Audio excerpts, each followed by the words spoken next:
Then he said unto them, Follow me, and I will make you fishers of men. What kind of person does Christ call upon? And what are the requirements of following him?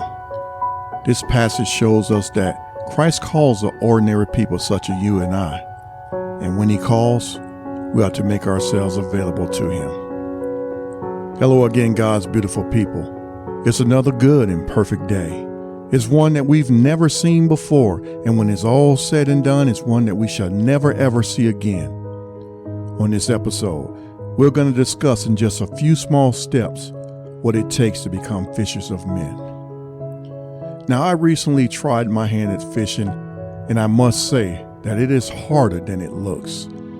For months, I had been promising my grandson that I would take him out fishing, and then I was finally able to do so. Now, one of the first steps in learning how to catch fish is packing your patience. Now, again, I can't recall the last time I went fishing, but for my grandson, this would be his very first time. But the words that he spoke to me that day before we cast the first line was, Papa, it takes patience with fishing, because you can be sitting for a long time and nothing will bite. Then all of a sudden, it will. So we need to have patience and wait. Now, I said to myself, who am I to take the advice from an 8-year-old? But suddenly it hit me. He was right on point. Discipleship is a call to service, and once we're called, we are to immediately attach ourselves to Christ. The call is twofold, and it takes patience because before anything else, men must learn how to follow Christ before they can go out fishing. We must have a passion, a burning desire to evangelize, but in reality, many church-going Christians would never ever share with an unbeliever the true claims of Jesus Christ. Fishing for men means that we must learn how to cast out our nets, and this is a technique that takes practice. Whenever and wherever you get the opportunity, you must throw out your net. Fishing for men also requires dedication and hard work in order to gain knowledge. And Christ invites men to spend time with him to hone in on their craft. It requires teamwork, uniting with fellow Christians, family members, and other missionaries in order to become effective in spreading the gospel. But one of the most effective ways is seeking the guidance from the Lord himself. As I mentioned, fishing can be fun, but it requires practice. And you must find that perfect location, a place that is filled with what you're after. The moment and motion of your release can sometimes be difficult, but it is key. And again, the more you know the waters that you're in and what you're after, the better results you'll get. Now, as a fisherman, there's no greater fulfillment than to bring in the catch of a lifetime.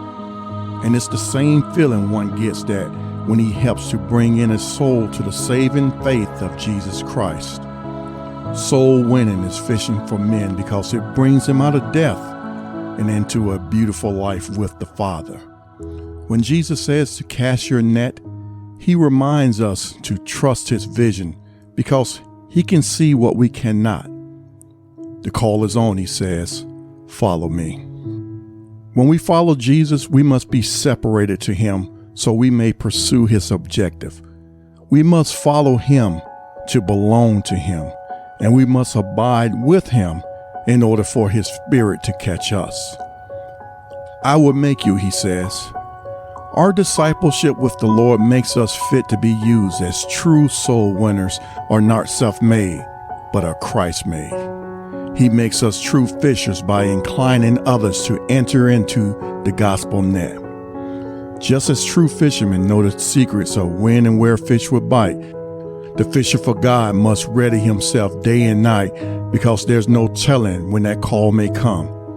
You can be resting peacefully in your bed at night when all of a sudden a call comes and the person on the other end is desperate to be saved. That day of fishing with my grandson taught me a valuable lesson. And just as the Bible records, from the mouth of children and nursing babes, you have ordained praise on the account of your adversaries so that you might put an end to the vindictive enemy. We had an awesome and enjoyable day.